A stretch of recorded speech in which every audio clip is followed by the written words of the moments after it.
Hello again, everyone, and welcome back to the Vintage Sewing Machine Garage YouTube channel.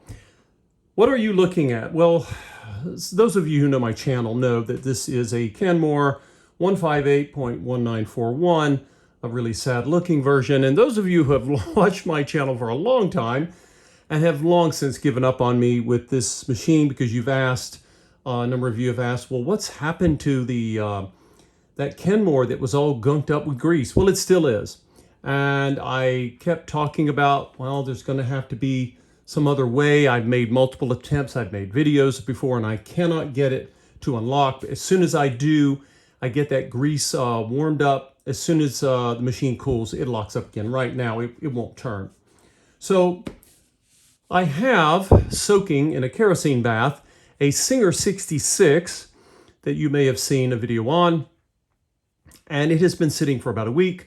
It is going to be coming out of that bath. Now, the Singer 66 that is currently immersed in this kerosene bath was a hand crank machine, so there are no electricals to it, and all of the issues that I'm aware of so far are below in the drivetrain of the machine. So I will be taking that out to see if the kerosene has helped unlock some of that rust. And in its place, while I have the bath set up, I am going to take, after removing lots of parts from this machine, I'm going to take this machine and give it one last college try to see if the kerosene will work. I'm doing this outdoors, summer's coming to an end, and so it's put up or shut up for me, so that's what you're seeing here. So again, the Kenmore has its issues. I believe it has some issues below, but a lot of issues up top.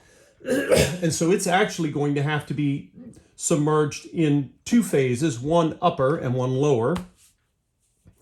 And we'll see what happens. I have no idea if this is going to work, but then sometimes you just have to give it a go and see what happens.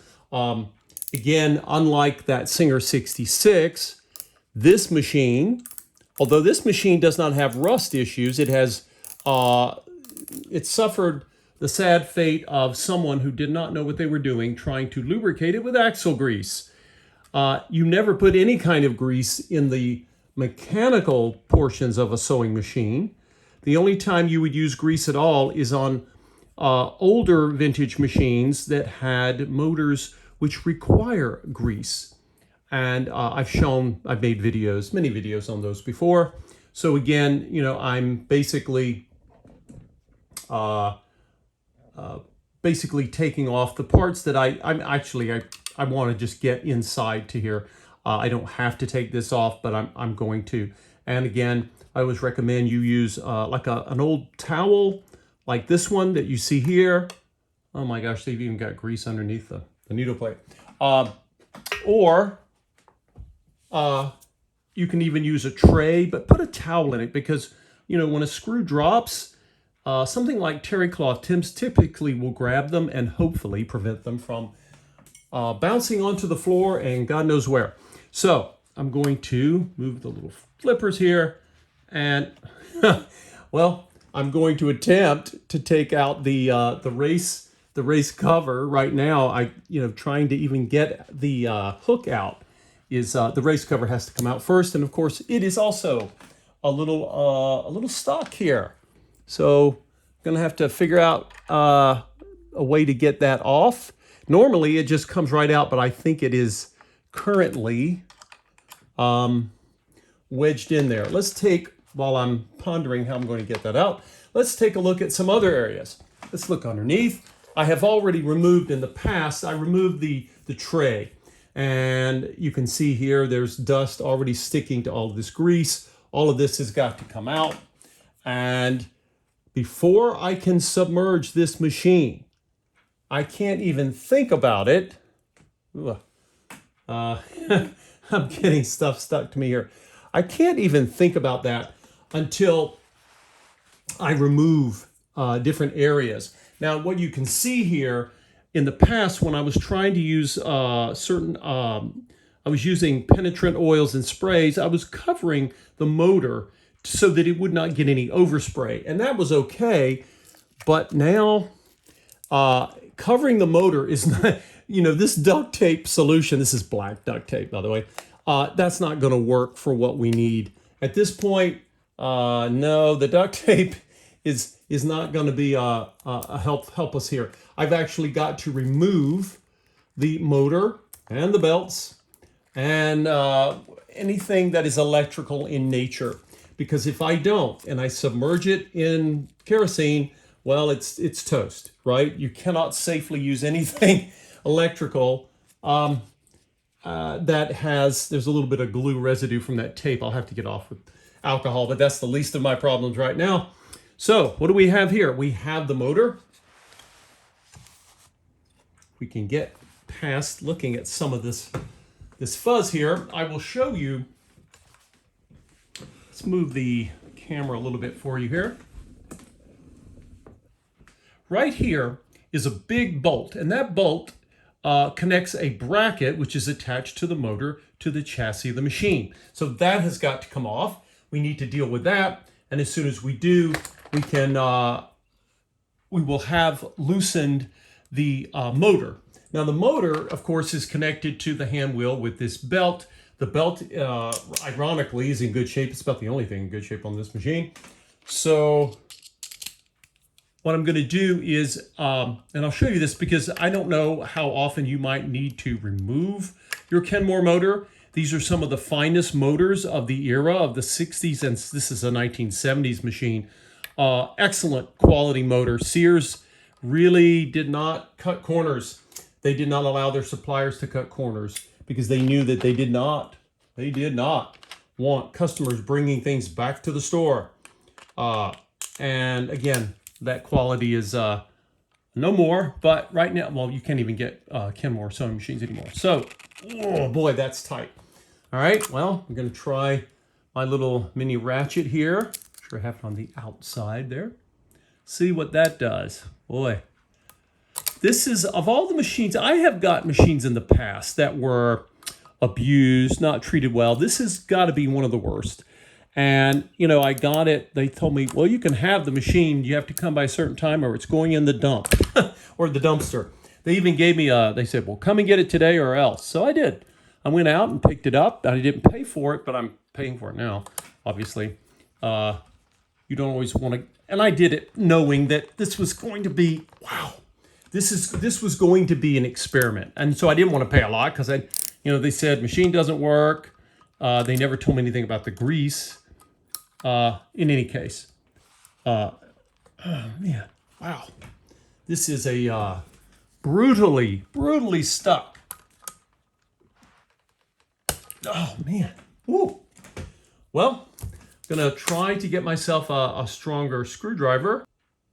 This thing is stuck so badly, this bolt, that I'm going to spray a little liquid wrench on it. Just fair warning, there are other penetrant products. They all have a smell. Liquid wrench is one of the stinkiest. I think it must have a little kerosene in it. I'm being very careful and very conservative with how much I put on there. Oops. So we're just going to let that sit. And like I said, if you're sensitive to smells, be extra careful with anything you use in your house. If you have a garage or a little shed, all the better, because again, you don't want your house to stink. Some solvents evaporate. They stink and they evaporate fast. This is one that doesn't, but it's known to work. This bolt is so bad, I went straight to the liquid wrench, if that tells you anything. Okay, so I took a screwdriver and very carefully went in and I pushed. I did not put any pressure on the hook. I don't want to damage my hook. And I actually just took it here because I know how this race cover normally goes in, right? It's not bolted. And I just turned the screwdriver just a little and it popped off. You never want to force anything. These parts are beautifully made, and if you damage them, you'll have to replace them. Anyway, so the hook and the hook race cover are now off. Greasy and grimy, but they're off. And again, nothing moves there, and there's no surprise in that.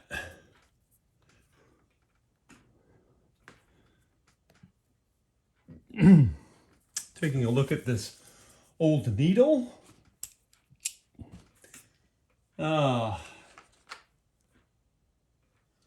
let's see if we can get the old needle out.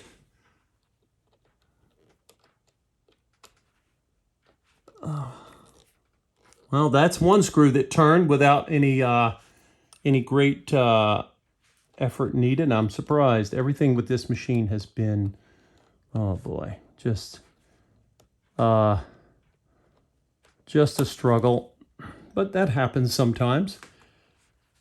And you may be wondering, you think to yourself, well, gosh, you know, even if I get this machine to run fine, what does that mean? I mean, how in the world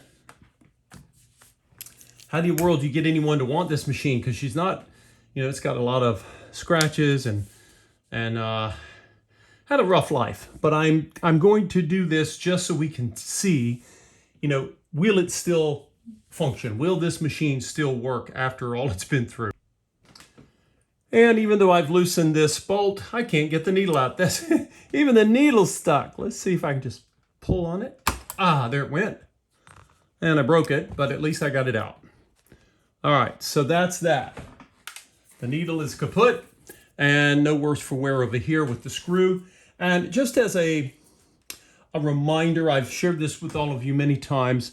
Anytime you have a screw that doesn't need to come out right away, eventually it might because I may have to clean it. But for now, I'm just going to put it back. It turns, and the best place for a screw is often where it belongs on the machine, at least for now, okay?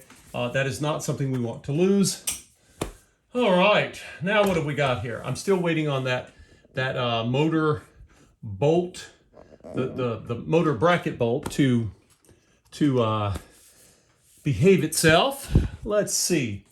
Now, one thing I will be doing, of course, is I will be taking off, and I've shown this in other videos before, to take off the screws that hold in this side plate, right? So let's see if I've got any more height here on my tripod. See if I can get in a little closer for you there.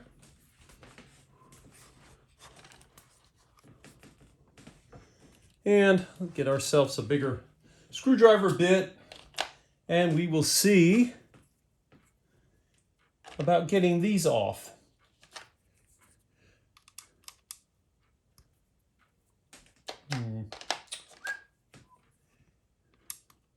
All right, let's see what we can do with this.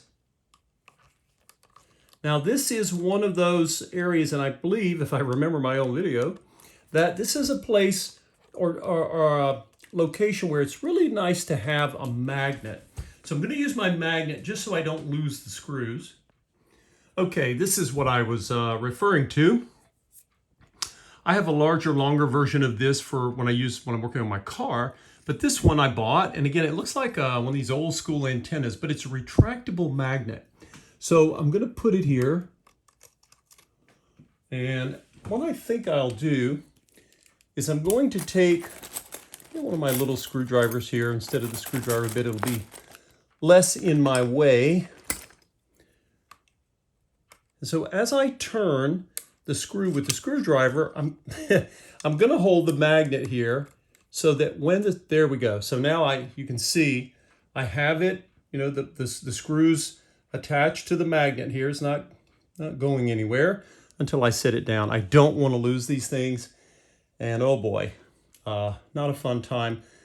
Let's see, so I'm gonna do the same over here. And once again, you can see I've got the screw attached to the magnet. So we're good there. All right, now this should, there we go. This should come off. Let me change the angle here and give you a better view. Again, this is a plastic piece, so be gentle, but that's all right. You know, you can say, well, it's not made of metal. It's not, but it is also mostly aesthetic, and it's a dust cover, right? It doesn't really, this piece does not, it's not like a piece of the drivetrain that is under stress, as long as you don't stress it. So yeah, it's not pretty, but there it is. Okay. Now, one of the things you will note here, I've got a lot to take off. In fact, these belts have to come off because if I immerse them in kerosene, I don't know what it's going to do to them, but I don't think it'll be anything good. And why would I want to harm the belts? The belts are in great shape, surprisingly, in spite of all this that this machine has been through. So this set of pulleys, they actually attach to the chassis right here. And I believe I can basically take the whole pulley off. And then, of course, I can reinstall it. It actually adjusts, if you notice right here, I think you can notice it. Let me zoom in for just a moment. Right here, you can see a slot. This bracket moves from left to right, and that allows you to adjust the tension on your belts. But right now, the whole thing's got to come out. Let's see. I think I have the same size screws here that I had above. Okay, they're turning. That's nice. And again, I haven't turned it all the way because I'll probably get my magnet. They'll probably just fall to the towel below, but you never know. A machine can catch something like a screw or some other part, and oh boy, you know, if it gets stuck in the machine somewhere, it's just a good practice when you really, I got enough going on with this machine. I don't need any additional issues. So here, what I'm doing, make sure you can see here, as the screw is getting more loose, I'm going to hold my magnet to it. I mean, some people will try to hold their fingers, but my fingers don't fit here. They're too large. And you can see I've got to make sure that I can still turn the screw and have the magnet ready to catch it. My magnet wants to stick to any kind of ferrous metal, including the screwdriver bit, which are very high quality steel. And these screws will be, they appear to be a little longer than the ones that were holding on the plastic cover, probably because these screws are under a lot more, they have to do a lot more work, right? They have to hold that bracket when it's tensioned. So we really want those screws to be happy, because if you don't have tension on your belt, then you're not really going anywhere with your machine. And I see there are metal washers at the ends of these screws. Anytime there are washers, pay extra special attention, because if you don't, you could end up losing the washer, and then you got to go and try to find one that's compatible. And that washer is important because it allows your screw to press against the bracket without stripping or damaging things. Okay, here it comes, and I've got the screw attached to my magnet, okay? And if you're worried about confusing this with the other screw, you can always take a little piece of masking or painter's tape and put a little label. You know, these are the screws that go to the bracket. I know they are because I've been playing with this model of machine for years, but if you haven't, you know, maybe you need that. Now, what I'm doing is I'm turning this screw, but I'm pushing in. Obviously, you have to push some. And this way, that way I can hopefully prevent the screw from just falling. All right. There we go, and it comes out. And now, as I remembered, the bracket is just hanging here, right? So it's really, now make sure your hands are not covered in oil and grease. You don't want to get that on the belt. You can wash the belt, so I'm going to get this belt off, right? So I freed the pulley, and of course the pulley still has another belt. It has the belt below. Remember, this machine has two belts. This was Sears asking its Japanese supplier to basically copy Bernina and use this reduction belt, or it's called a reduction pulley. So the smaller belt connects the pulley to the motor pulley, and the larger belt connects this pulley to the hand wheel. So what I can do here is I can actually go ahead and get the pulley on out, and now I've got my belts free, basically. And carefully, without causing any tears or rips, you can look at removing the upper belt. And again, these belts are surprisingly in good shape. I think they might be original, and I only say that because the originals were black, and today you don't find the black ones as easily. All right, what have we got here? Other than a frozen machine that's had a hard life. We're We're going to find out if this works, and this machine ever comes back to life. I don't know that anyone will want it. Maybe it'll, maybe it'll be like Charlie Brown's Christmas tree. I'll just have to adopt it. I don't know. But, I promised people watching this channel that I would try. And so, well, here we go. Let's take another look. While we're waiting on that bolt, let's look over here. What do we have? Oh boy, we've got a socket for a light bulb. Well, don't you know, I can't leave this socket to get soaked in kerosene. That would be a disaster of epic proportions. It would cause all kinds of issues and problems. And let's see, I have to figure out how this, okay, I see a bolt, a bolt here. If this bolt, I don't know if this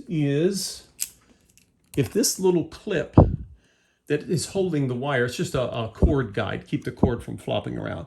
And I don't yet know, now the others are bolted to the machine. I'm wondering if this bolt holds this piece on to this, as well as the little bracket. If that's the case, well, we're about to find out. We'll learn together. How about that? Sometimes you don't want to have to be too scared, and given the shape this machine's in, I mean, nothing left to lose. That I can't believe that turned with just that, right? Now, I want to be very careful, because if, in fact, this is holding this bracket on, I don't want to lose the whole thing, because I'm only interested in moving this little black, it's basically a cord clip. And I think it might be made of, well, I'll have to see. It's either made of steel or plastic. Even the clips were well made. It really surprises people when they look at some of these machines and they see them and they think, gosh, I mean, they used to make stuff this way? Oh yeah, they most certainly did. Okay, what have I got here? I have the clip, right?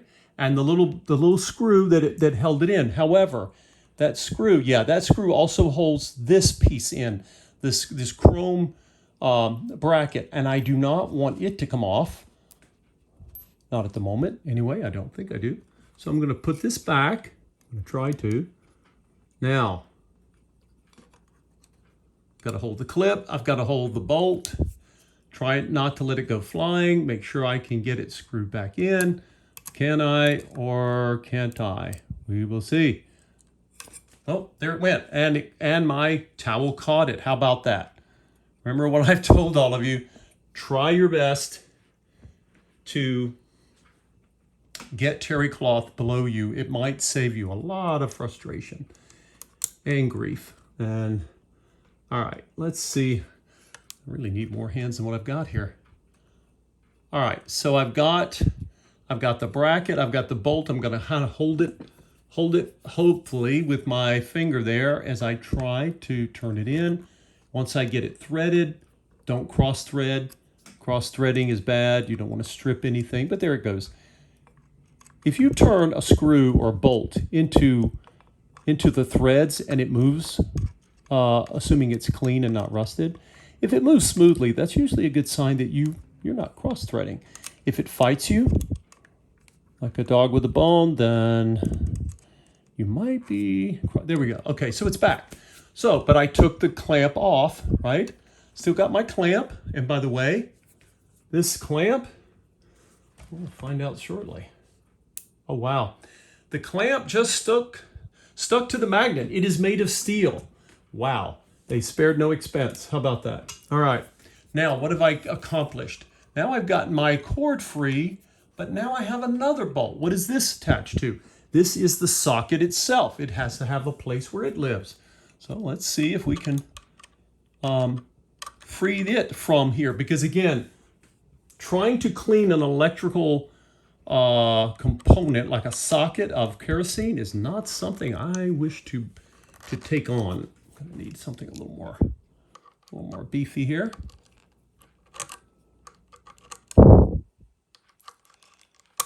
All right, let's see if I can. About to see if it actually turned or if that was just my imagination. Oh, nope. Remember, you know, sometimes if you get something it doesn't want to move, remember a lot of these things have not, they've been in place since they left the factory. I need a little bit more light here. Here we go. And so they, you know, they've been there a while. And in some cases, depending on what it is, this typically happened in old school cameras, but it can happen in machines where there we go. I think I turned it.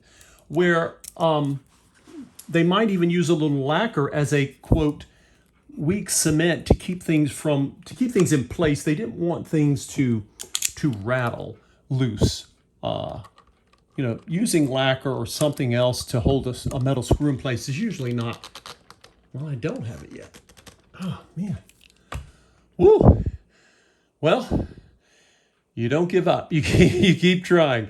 It will come off, and then I have the cord here, and then I have another clip up here where my finger is dabbing, and then I'm going to have to figure out where the rest of this cord, I mean, I know where it is, and see, I may even have to fish this whole piece. I don't want to cut the cord. I may have to fish the whole piece down. We'll see how that works. That's a whole nother experiment. But anyway, I wanted all of you to take a look and see, and watch me struggle. Watch this vintage sewing machine guy who's you know restored hundreds of machines. I want you to see me sweat so that you don't get discouraged yourself, so that you realize that that's just part of the journey, to use an to have an overused phrase. You have to keep trying. You just do. All right. Well, I'm going to probably get another penetrant of some sort, let it sit on there. And in the next video, we're already at 27 minutes. God love you people for watching this long. We are in the process. We are on the board, folks. We are in the process of getting this sad, forlorn, neglected Kenmore to be disassembled with everything I can take off of it that should not touch kerosene. As it is, it'll be a bear to clean, but electrical stuff has got to come off. They do make electrical, a special spray that you can put on electrical components that can help clean them. I think it's called electrical cleaner. I tried that. In fact, I tried to get the grease off with it and it just laughed at me. So I still don't want to submerge this stuff in kerosene, even if they do make electronic cleaner. No, let's take off everything that we can, and we'll see we'll see how it turns out. But in the next video, we will carry on, and I'm going to let these things soak a little bit. In fact, before I let you go, I've gone and gotten 3-in-1 penetrant oil. Remember, none of these penetrants should ever be used as sewing machine oil. These are used to loosen things. Now that was a lot easier to do. I just put a few droplets on there. You can see it. Whoops. Make sure we don't lose. Don't be careful. Remember, that's the socket, so you don't want to spray anything in there. I just put a drop, and I'll go and get my cotton swab and mop up anything there. But I think we're good. We're good with the socket. And I'll let that sit, and when we come back next time, hopefully these screws will move, and we will continue into part 2 of trying to rescue this sad and pathetic Kenmore. And it's worth a shot, right? I mean, it's worth a try before parting it out, because parts are valuable as well. But I try to save them when I can. Thanks for watching, everyone, and stay tuned, and we'll be bringing part 2 to you shortly.